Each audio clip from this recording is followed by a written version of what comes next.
오늘 말씀은 열왕기하 9장 27절에서 37절까지 말씀입니다. 말하지 못하게 되리라 라는 제목으로 함께 나누도록 하겠습니다. 오늘 말씀의 시작은 이렇습니다. 27절부터 29절까지 말씀을 보면 유다의 왕 아하시야가 이를 보고 정원의 정자 길로 도망하니 예후가 그 뒤를 쫓아가며 이르되 그도 병거 가운데서 죽이라 하매 이블르함 가까운 구루 비탈에서 치니 그가 무기토까지 도망하여 거기서 죽은지라. 그의 신복들이 그를 병거에 싣고 예루살렘에 이르러 다윗 성에서 그들의 조상들과 함께 그의 묘실에 장사하니라.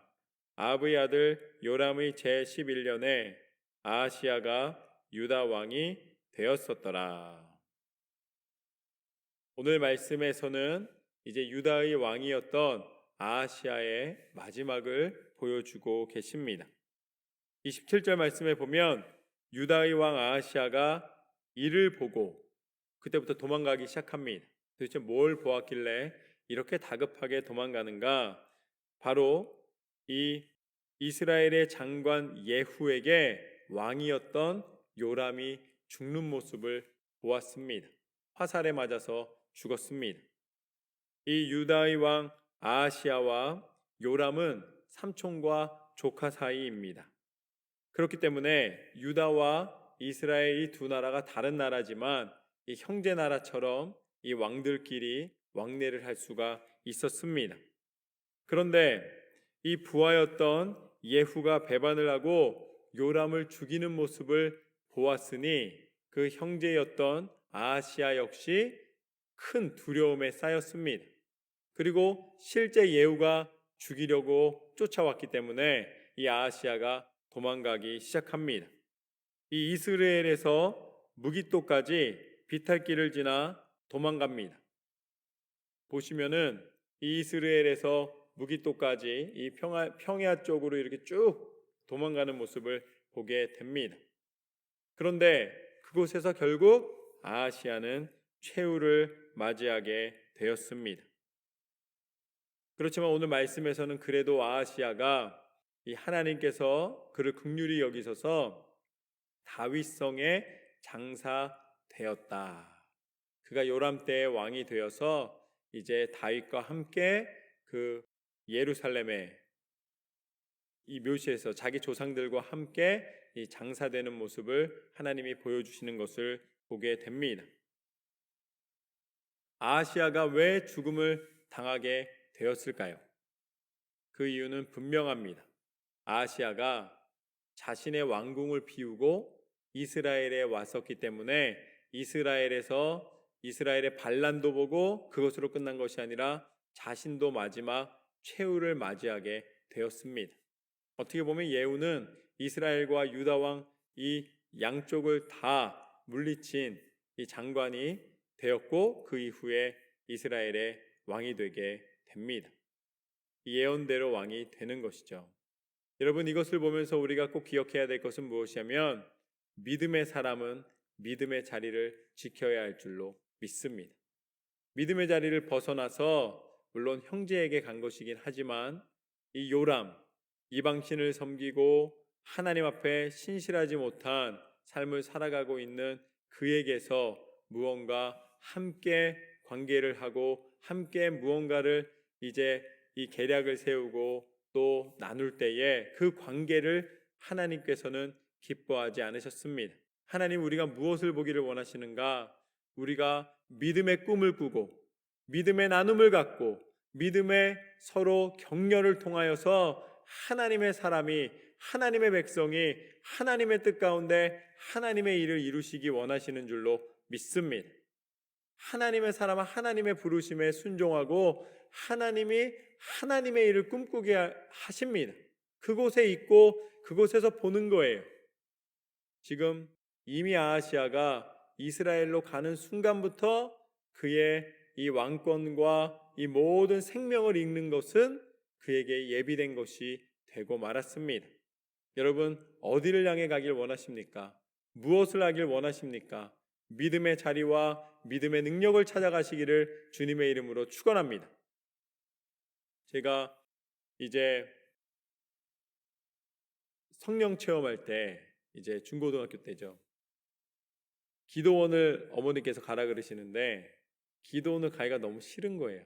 기도원 가면은 이제 3일 동안 기도원 밥 먹고 이제 기도원에서 이제 계속 집회 참석해야 되고 굉장히 그 기도원에서 힘든 걸 알고 있으니까 제가 가기가 싫었는데 어머니가 꼭 가야 된다 그러시니까 이제 제가 그 자리를 갔습니다. 그래서 이제 그곳에서 이제 기도를 하는 거죠. 그런데 예배 중에 하나님이 뜨거운 마음을 주셨어요. 그래서 산에 올라가서 한번 기도하기를 이렇게 하나님 마음을 주셨습니다. 그래서 제가 이 점심을 먹자마자 낮에 산에 올라갔어요. 그리고 산에 올라가서 기도한다 그러잖아요. 그때 한월산 기도원이었는데 그 산에 올라가서 이제 제가 기도를 하기 시작했습니다. 그런데 기도를 한참 하고 있는데 저기 멀리서 제가 볼 때는 거기 이렇게 좀 떨어진 데 같아요.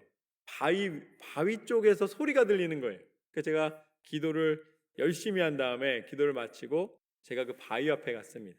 바위 앞에 갔더니 어떤 어르신이에요. 좀 이렇게 그 연세가 좀 있으신 어르신인데 거기서 찬송을 부르시는데 오늘 불렀던 그 내 주를 가까이 하게 함 그 찬양을 부르시는 거예요. 내 주를 가까이 하게 함은 하고서는 이 산에서 찬양을 들으시는데 막 산이 쩌렁쩌렁 울리는 거예요. 근데 제가 참고로 그 당시에 그렇게 노래를 잘하지 못했습니다. 그걸 듣는데 너무 부러운 거예요. 막 산에 메아리가 쳐지면서 그 찬양이 막 이렇게 울려 퍼지니까 온 만물 가운데 그분이 하나님을 찬양하는 것이 막 하나님 앞에 상달되는 느낌이 너무 드는 거예요. 그래서 제가 기다렸습니다. 그러나 뭘 기다렸나? 그분이 찬양을 다 마치길 기다렸어요. 그런 다음에 그분이 이제 찬양을 다 마치시고 이제 그 바위에서 안 계신 걸 확인한 다음에 제가 똑같이 그 자리에 섰습니다. 그러고 나서 저도 똑같은 찬양을 했어요. 사모하는 마음으로. 근데 너무 다른 거예요. 아, 이건 아니지. 내가 이렇게 해서는 안 되겠다. 그래서 거기서 내려왔습니다. 이제 또 집회 참석해서 열심히 기도했어요. 하나님 앞에 간절히 기도했습니다. 하나님, 저도 저렇게 좀 쩌렁쩌렁한 목소리를 좀 허락해 주십시오. 하나님, 제가 지금 박자도 잘 못 맞추고 음도 잘 못 맞추는데 하나님 제 목소리 좀 틔워주셔서 정말 이 산이 울리게 찬양을 좀 하게 해주세요. 그리고 또 그 다음에 또 올라갔어요. 그때 좀 저녁 때였는데 그러니까 저녁 시간이었는데 완전 어두운 건 아닌데 좀 어둑어둑할 때 올라갔는데 거기서 제가 또 똑같이 찬양을 했습니다. 근데 영 똑같지 않은 거예요. 제가 부르는데 하나님 앞에 또 내려와서 저녁 집회 때 또 열심히 기도해서 하나님 목소리 좀 틔워주셔서 정말 아까 들었던 찬양 그 찬양만큼 하나님 정말 제 마음 가운데 좀 하나님의 마음을 시원케 해드리는 좀 느낌이 나게 해달라고 하나님 앞에 기도를 했습니다. 그리고 나서 그 다음날 이제 똑같은 바위입니다. 똑같은 바위에 올라가서 다행히 그분이 아직 안 오셨어요. 그래서 제가 그 자리에 바위에 또 섰습니다. 똑같이. 그 다음에 거기서 어떻게 했는가? 하나님 믿습니다. 그리고 제가 내 주를 가까이 하게 함은 좀 높이 잡았어요. 좀 낮게 잡았어야 되는데 맨 처음부터 좀 음을 높이 잡았어요. 뒤에 갈수록 제 마음 가운데 야, 이거 뒤에 갔을 때 목소리에서 객소리가 나면 어떡하지? 막 이런 걱정이 되는 거예요. 그래도 하자. 하나님이 내가 사모하는 마음으로 내가 하나님의 찬양을 열심히 드리겠다고 내가 이 마음의 결단을 하고 하나님이 사모함으로 나왔으니 하나님이 목소리를 틔워주지 않으실까 하는 기대감으로 이제 찬양을 들었습니다. 그랬더니 뒤에 부분에 위태위태하긴 했어요. 내 일생 소원은 하다음에 이제 늘 찬송하면서 주께 더 나아가기 원합니다. 할렐루야. 하나님께서 그날 제 목소리를 틔워주셨다고 저는 굳게 믿고 있습니다. 그 다음부터는 찬양할 때 제가 담대함이 생기는 거예요. 그 산 전체를 울렸던 하나님, 그 소리를 하나님이 내게 주지 않으셨습니까? 하나님, 제게 찬양을 하도록 허락해 주지 않으셨습니까? 하고선 제가 찬양을 열심히 드렸어요. 할렐루야. 여러분, 사모하는 영혼에게 사모하는 것을 허락하시는 하나님이신 줄로 믿습니다. 우리가 어느 자리에서 무엇을 하는가 너무 중요합니다. 저는 여러분이 하나님의 은혜를 사모하며 예배하며 꿈꾸며 하나님을 높여드리며 기도하며 승리하시기를 주님의 이름으로 축원합니다. 오늘 아하시아는 자신의 자리를 지키지 못했어요. 그래서 유다에서 하나님이 그 아름답게 허락하여 주신 예루살렘에서 벗어나서 결국은 이스라엘에서 죽음을 맞이하게 되었습니다. 그리고 하나님의 은혜로 그래도 장사는 이 예루살렘에 와서 하게 됩니다. 그 다음에 30절부터 33절까지 말씀을 보면 이렇게 나와 있습니다. 예후가 이스라엘에 오니 이세벨이 듣고 눈을 그리고 머리를 꾸미고 창에서 바라보다가 예후가 문에 들어오매 이르되 주인을 죽인 너 시므리여 평안하냐 하니 예후가 얼굴을 들어 창을 향하고 이르되 내 편이 될 자 누구냐 누구냐 하니 두어 내시가 예후를 내다보는지라 이르되 그를 내려 던지라 하니 내려 던짐에 그의 피가 담과 말에 튀더라. 예후가 그의 시체를 밟으니라. 이제 예후가 이스라엘에 돌아왔습니다. 이스라엘의 수도로 돌아왔습니다. 그랬더니 거기에 누가 기다리고 있었는가? 이세벨이 기다리고 있었습니다. 오늘 말씀에 보면 이세벨은 참 대단한 여인입니다. 왜냐하면 두려워하거나 아니면 그 원망으로 말미암아 난동을 부리지 않았어요. 지금 예후가 누구예요? 자기의 아들을 죽인 원수입니다. 그런데 예후를 딱 맞았을 때에 아주 침착하게 이야기를 합니다. 너 지금 시므리여, 내 주인을 죽인 시므리여, 내가 무슨 자격으로 내 앞에 서느냐? 오히려 더 담대하게 얘기하고 있는 모습을 보게 됩니다. 이게 지금 말로 읽으니까 그렇지 이게 엄청나게 큰 긴장관계 속에서 이제 이야기를 하고 있는 장면입니다. 이세벨이 누구인가? 이세벨은 바로 이 죽은 이스라엘의 왕 요람의 어머니입니다. 그리고 또 방금 전에 이 죽음을 맞이한 무깃도에서 죽음을 맞이한 아하시아의 할머니이기도 합니다. 이 원래 페니키아 왕의 페니키아 왕 엣바알의 딸입니다. 그래서 이세벨은 어렸을 때부터 바알 신을 섬겼어요. 그래서 이스라엘 땅 가운데 바알 신을 섬기는 이방 신을 섬기는 그 신앙이 들어오게 되었습니다. 그런데 거기서 멈추지 않고 이세벨로 말미암아 아세라 신까지 섬기게 되었습니다. 아세라 신은 풍요의 신인데 바로 바알의 이 부인입니다. 그 신화상에서. 그래서 바알과 아세라를 섬기는 그런 죄를 이스라엘 가운데 저지르게 하였습니다. 결국 이세벨을 통해서 아합이 타락하게 되고 하나님의 나라가 아닌 이방신을 섬기는 나라로 변질되게 된 것이죠. 그런 이세벨이 어떤 행동을 하였는가? 나봇의 이 포도원을 이 남편이었던 아합에게 차지하게 하기 위해서 이 계략을 세워서 아주 나봇을 잔인하게 죽이는 죄를 저지르게 됩니다. 그런데 이세벨이 잔인하게 나봇을 죽인 것처럼 오늘 말씀에 보면은 예후가 어떻게 합니까? 예후가 이세벨을 섬기던 내시를 통하여서 이세벨을 창밖으로 던져서 죽게 만드는 것을 보게 됩니다. 이세벨이 잔인했으면 예후는 2배는 더 잔인한 사람이었던 거예요. 결국은 어떠한 그 결과를 맞게 되는가?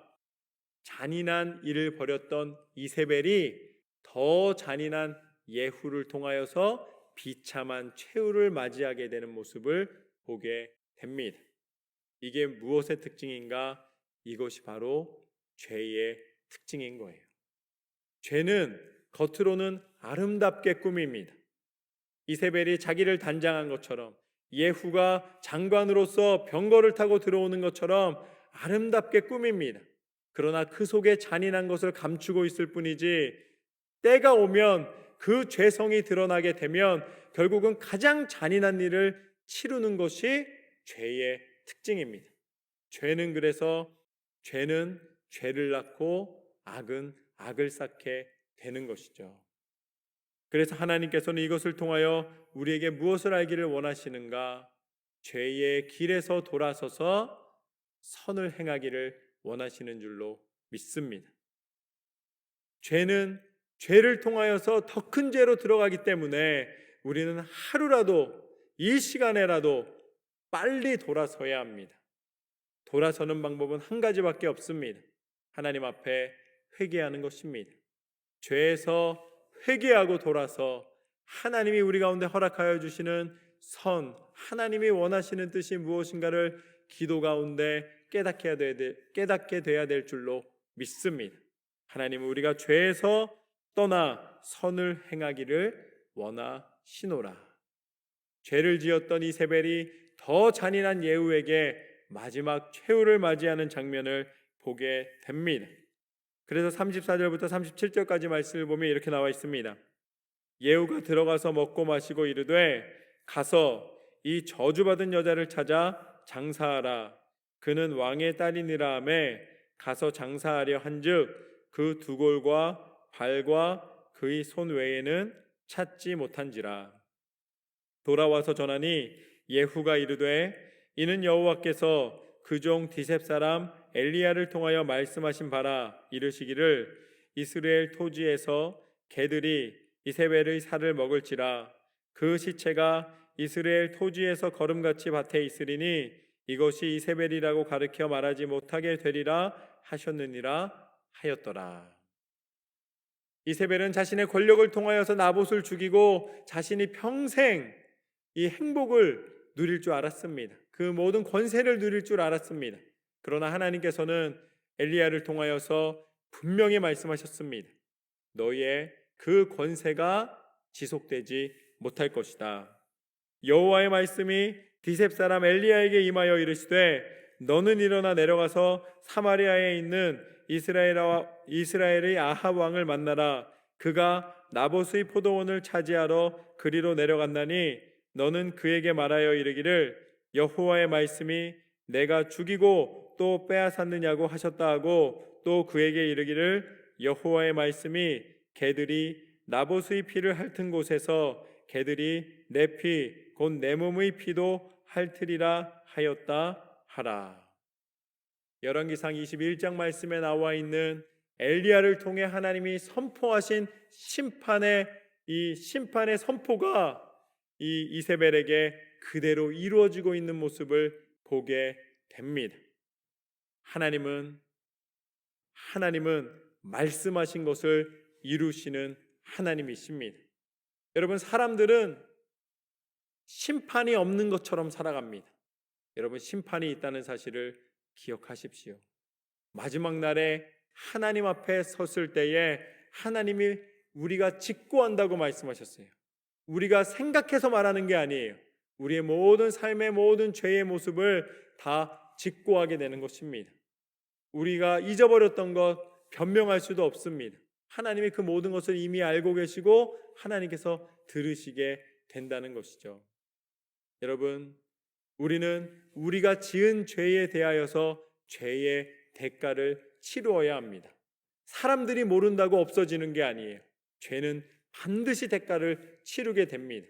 사람들이 알게 됐을 때도 그 죄에 대하여서 사람들이 대가를 묻는데, 우리 인생에 하나님이 지으시고 하나님이 우리를 사랑으로 이끌어 주셨는데도 불구하고 우리 가운데 지은 죄에 대하여서 하나님은 기억하지 못함이 없으십니다.